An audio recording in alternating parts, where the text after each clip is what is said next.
Long Qi melangkah turun dan hanya menatap Chen Ping dengan dingin, matanya penuh amarah dan kebencian. Wah, tunggu saja, Ryuzaki pergi bersama para pelayannya. Chen Ping tidak takut dengan ancaman Long Qi, tetapi melihat orang-orang di bawah dan bertanya, siapa lagi yang ingin mencoba? Semua orang saling memandang, dan sesaat tidak ada seorang pun yang berani naik ke panggung. Pria besar itu menatap pria bermata biru, lalu dia melompat ke peron. Biar aku coba. Pria besar itu menatap Chen Ping dan berkata, orang besar itu tahu bahwa ada tentara yang berpatroli di kota, dan tidak akan mudah untuk menyerang Chen Ping dan anak buahnya. Tetapi jika dia dipukuli sampai mati oleh Chen Ping di atas panggung, itu hanya akan menjadi nasib buruk Chen Ping. Saat itu, dia bisa membawa sendiri tas penyimpanan di tubuh Chen Ping ke atas panggung. Chen Ping melirik lelaki besar itu, lalu menggelengkan kepalanya dan berkata, kamu bukan tandinganku, jadi jangan coba-coba. Anda tidak akan tahu kecuali Anda mencobanya. Setelah berkata demikian, pria besar itu meninju muka Chen Ping. Ini adalah langkah mematikan. Orang ini ingin membunuh Chen Ping dengan satu pukulan. Chen Ping sedikit mengernyit, kau ingin membunuhku. Dia menyadari bahwa pria besar itu ingin membunuhnya. Ya, jika kau serahkan semua koin abadi yang kau miliki, aku bisa mengampunimu. Pria besar itu berhenti berpura-pura dan berbicara langsung. Jadi, kau di sini untuk mendapatkan koin abadi dariku. Tapi jika kau menginginkan koin abadi dariku, kau harus menunjukkan kemampuanmu yang sebenarnya. Setelah berkata demikian, Chen Ping pun melayangkan pukulan. Wah, kedua tinju itu saling beradu, dan lelaki besar itu terus-menerus mundur, dan seluruh lengannya jatuh dalam sekejap. Kamu, si pria besar terkejut, bagaimana kamu bisa memiliki kekuatan fisik yang begitu besar dengan ukuran tubuhmu? Itu bukan urusanmu. Chen Ping menendang keluar. Wah, tendangan itu mendarat tepat di tubuh lelaki besar itu, dan dia terlempar dari panggung dalam sekejap bagaikan layang-layang yang talinya putus.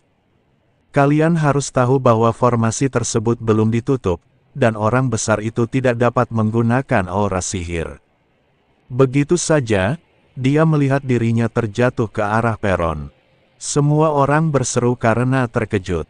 Tak seorang pun menyangka bahwa orang besar ini akan kalah hanya dengan satu gerakan. Tubuh lelaki besar itu menghantam tanah dengan keras, menciptakan lubang yang dalam di tanah, dan dia hancur berkeping-keping, lebih parah dari mati. Dalam sekejap, keadaan di sekitarnya menjadi sunyi. Semua orang tak percaya, seolah-olah mereka sedang bermimpi. Pria besar ini 2 kali lebih besar dari Chen Ping. Anda harus tahu bahwa kekuatan fisik murni dihitung berdasarkan ukuran tubuh. Siapa yang menyangka tubuh rapuh Chen Ping bisa mengeluarkan kekuatan mengerikan seperti itu? Lelaki bermata biru itu hanya melirik ke arah mayat lelaki besar itu lalu berjalan pergi tanpa menoleh ke belakang. Chen Ping juga melompat turun dari peron. Sekarang setelah 10 pertandingan usai, tidak ada gunanya bagi Chen Ping untuk tidak mengundurkan diri. Semua orang memandang Chen Ping. Melihat tingkatan Chen Ping yang hanya berada pada tingkat pertama alam transformasi abadi, tidak seorang pun berani percaya bahwa tubuh seseorang di tingkat ini dapat menjadi begitu kuat. Ayo pergi. Chen Ping mengambil uang itu dan berkata kepada Xiu Rui yang tertegun. Chen Ping mengikuti Xiu Rui kembali ke penginapan. Hu masih belum selesai. Orang ini tidak tahu bagaimana menjadi lelah. Tetapi tepat setelah Chen Ping kembali ke kamarnya, seseorang mengetuk pintu. Chen Ping sedikit terkejut. Dia tidak tahu siapa yang mencarinya. Lagi pula, dia baru saja tiba di Rhino City dan tidak mengenal siapapun. Ketika Chen Ping membuka pintu, dia mendapati bahwa itu adalah seorang lelaki tua. Orang tua itu tidak tinggi, mengenakan jubah kain abu-abu, dan sangat kurus, sangat kontras dengan orang-orang tinggi dan kuat di kota Badak. Siapa yang kamu cari? Chen Ping bertanya, mencarimu. Orang tua itu tersenyum tipis dan berjalan langsung ke kamar Chen Ping tanpa menunggu undangan Chen Ping. Chen Ping merasa sedikit tidak puas saat melihat perilaku aneh lelaki tua itu. Bagaimanapun, ini adalah kamarnya, dan lelaki tua itu masuk tanpa undangannya. Itu sangat kasar. Sepertinya kita tidak saling kenal. Chen Ping bertanya pada orang tua itu. Aku tidak mengenalnya, tetapi sekarang aku mengenalnya, bukan? Kata lelaki tua itu sambil tersenyum. Chen Ping terdiam. Dia bahkan tidak tahu nama lelaki tua itu, dan pihak lainnya pun tidak tahu namanya. Bagaimana dia bisa mengatakan mereka saling kenal? Permisi, saya perlu latihan dan tidak ingin diganggu. Chen Ping tidak senang dan memerintahkan mereka pergi. Tetapi lelaki tua itu tidak pergi. Sebaliknya, dia duduk di tempat tidur Chen Ping. Chen Ping mengerutkan kening dan menjadi waspada, siap menggunakan pedang pembunuh naga kapan saja. Jangan gugup, aku tidak akan menyakitimu dan aku tahu kalian semua adalah biksu manusia. Orang tua itu tersenyum sedikit.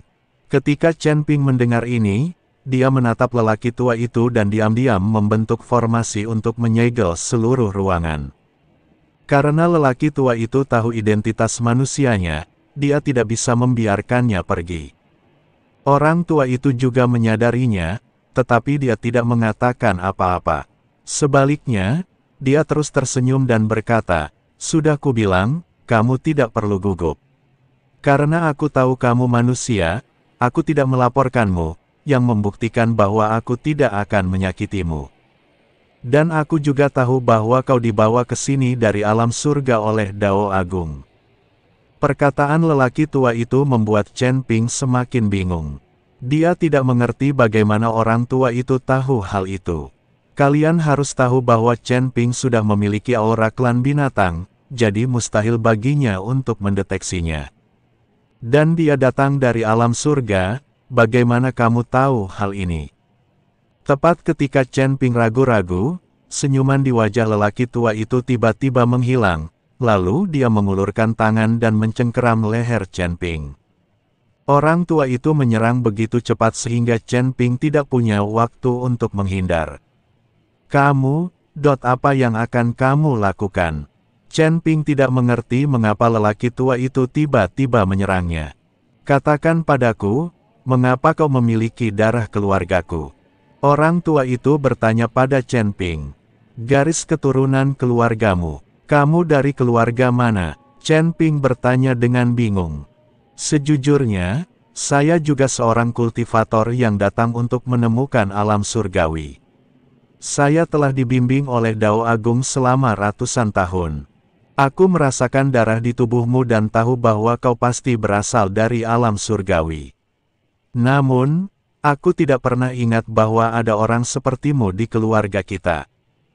Kata lelaki tua itu dengan dingin. Senior, apakah kamu dari suku binatang yang dibawa ke sini dari dunia surgawi? Chen Ping dipegang oleh seseorang dan mulai memanggilnya senior. Omong kosong, kalau bukan karena para manusia binatang, bagaimana aku bisa tinggal di kota badak? Kata orang tua itu. Kalau begitu, senior, bolehkah aku bertanya padamu? Kamu ini manusia binatang jenis apa? Aku juga bisa mengingatnya. Chen Ping tidak tahu mengapa dia memiliki garis keturunan keluarga yang disebutkan lelaki tua itu, jadi dia hanya bisa bertanya dengan jelas. Ketika aku berada di alam surga dan manusia, aku adalah Raja Rubah, kata orang tua itu. Ketika Chen Ping mendengar kata Raja Rubah, ia langsung teringat pada putri Raja Rubah, Bai Qian. Mereka berdua telah berlatih kultivasi ganda berkali-kali, dan juga telah menjalani fusi darah. Bai Qian juga memiliki darah Chen Ping di tubuhnya. Senior, aku ingin tahu siapa Bai Qian di matamu. Chen Ping bertanya. Itulah gadis kecilku, kata lelaki tua itu. Ketika Chen Ping mendengar ini, dia sangat terkejut. Dia tidak menyangka bahwa setelah dituntun ke surga oleh Dao Agung, dia benar-benar akan bertemu dengan ayah mertuanya. Aku belum pernah mendengar Baiqian membicarakannya, tapi senang rasanya ada seseorang yang kukenal di tempat yang asing ini. Senang rasanya memiliki lebih banyak wanita, ada ayah mertua di mana-mana. Chen Ping berlutut di depan lelaki tua itu sambil mengeluarkan suara keras, yang membuat lelaki tua itu ketakutan. Apa yang sedang kamu lakukan? Orang tua itu bertanya dengan kaget. Ayah mertuaku tersayang, terimalah salamku. Chen Ping bersujud beberapa kali kepada lelaki tua itu. Orang tua itu menatap Chen Ping dengan kaget, apa maksudmu? Apakah kau mengikuti putriku dan... Chen Ping mengangguk, Baiqian dan aku telah berlatih kultivasi ganda, jadi kami berdua memiliki darah satu sama lain di tubuh kami. Apakah kamu mengatakan kebenaran? Orang tua itu sedikit tidak yakin. Ayah mertua, saya tidak berani berbohong. Setelah Chen Ping selesai berbicara, dia menceritakan tentang Baiqian kepada lelaki tua itu secara rinci. Dia bahkan memberitahu lelaki tua itu tentang tanda lahir di bagian pribadi Baiqian, yang membuat lelaki tua itu mempercayainya. Lagi pula, siapapun yang mengetahui hal ini pasti pernah tidur dengan Baiqian. Jadi kamu benar-benar menantuku, cepatlah bangun. Orang tua itu mengakui identitas Chen Ping. Orang tua itu memandang Chen Ping dari atas ke bawah, dan semakin menyukainya. Kemudian dia menepuk bahu Chen Ping dan berkata, tidak buruk. Meskipun wilayahmu tidak tinggi, kamu cukup cakap dan terlihat baik. Apakah kalian berdua akan punya bayi? Belum, kami berencana untuk menunggu sampai Baiqian tiba di surga dan memiliki tulang abadi sebelum memiliki anak. Dengan begitu, anak itu akan lahir dengan tulang abadi dan dapat menang di garis start. Maka kamu juga bisa berada di sini, untuk membantu mengurus cucu-cucumu dan menikmati kebahagiaan hidup berkeluarga. Chen Ping membodohi orang tua itu. Hahaha, aku akan menyiapkan banyak hadiah untuk cucuku saat itu. Orang tua itu sangat gembira mendengarnya, lalu bertanya, seberapa kuat Baiqian saat ini? Apakah dia akan segera ke surga? Orang tua itu tampak sedikit tidak sabar dan ingin Chen Ping segera memiliki anak dengan Baiqian. Sebentar lagi, kurasa dia bisa datang lagi saat jalan itu menuntunnya. Kata Chen Ping, bagus sekali. Orang tua itu sangat gembira. Melihat kegembiraan lelaki tua itu, Chen Ping tidak tega menipunya. Namun, ini adalah kebohongan putih dan tidak boleh dianggap kebohongan. Hubungan antara Chen Ping dan Baiqian adalah benar. Ayah mertua, aku heran bagaimana ayah tahu kalau kita ini manusia. Chen Ping bertanya dengan rasa ingin tahu. Aku menemukanmu di arena. Aura darahmu sangat familiar bagiku. Meskipun orang di sebelahmu mengenakan jimat penyembunyian, kami, klan iblis rubah, sangat peka terhadap aura, jadi aku mampu mendeteksinya. Orang tua itu mengikuti Chen Ping dan menjelaskan. Ayah mertua, Anda telah berada di kota Badak selama ratusan tahun. Saya bertanya-tanya bagaimana Anda mendapatkan sumber daya budidaya di kota Badak. Sumber daya yang kubawa dari alam surga hampir habis. Jika aku hanya mengandalkan energi surgawi dari alam surga untuk berkultivasi, kecepatanku akan sangat lambat. Chen Ping ingin bertanya bagaimana cara mendapatkan sumber daya. Selama dia memiliki sumber daya dan konversi waktu abnormal dari menara penekan iblis, Chen Ping yakin bahwa dia akan segera mampu menerobos ke alam abadi. Faktanya, selain energi abadi surga dan bumi, sumber daya di alam surgawi ini sangat sedikit. Itulah sebabnya ketiga suku itu terpecah belah dan seringkali saling bertarung. Mereka semua bertempur memperebutkan sumber daya. Itu bukan sekadar perang antara tiga suku. Bahkan antara suku yang sama, dua kota akan saling mencaplok sumber daya.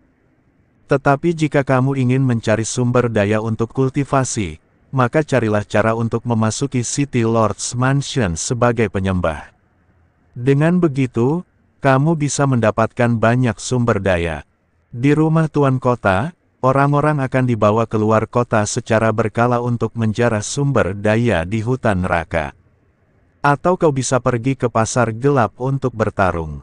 Di kota Bisman ini, semua orang kompetitif dan suka bertarung. Pertarungan yang baru saja kau lakukan di panggung tinggi adalah kompetisi resmi. Ada juga arena pasar gelap di Rhino City, yang juga mengandalkan kekuatan dan intensitas fisik. Namun, Anda dapat bertaruh pada pertarungan pasar gelap. Jika menang, Anda dapat memenangkan koin peri dan kemudian membeli berbagai sumber daya. Orang tua itu menjelaskan secara rinci kepada Chen Ping. Bagaimanapun, dia adalah menantunya, jadi tentu saja dia harus memperkenalkan semuanya dengan jelas. Setelah mendengarkan perkataan lelaki tua itu, Chen Ping merasa bahwa bukanlah ide yang bagus untuk melayani sebagai pendeta di istana Tuan Kota. Lagi pula, kekuatannya tidak cukup baik. Namun, ia bisa mencoba tinju di pasar gelap. Ayah mertua, sekarang sudah malam. Kamu bisa tinggal di sini dan membawaku ke pasar gelap besok, kata Chen Ping. Ya, dengan keterampilanmu dan kekuatan tubuhmu, kamu seharusnya tidak akan kesulitan memenangkan beberapa permainan. Orang tua itu mengangguk. Chen Ping membawa lelaki tua itu ke menara penekan setan.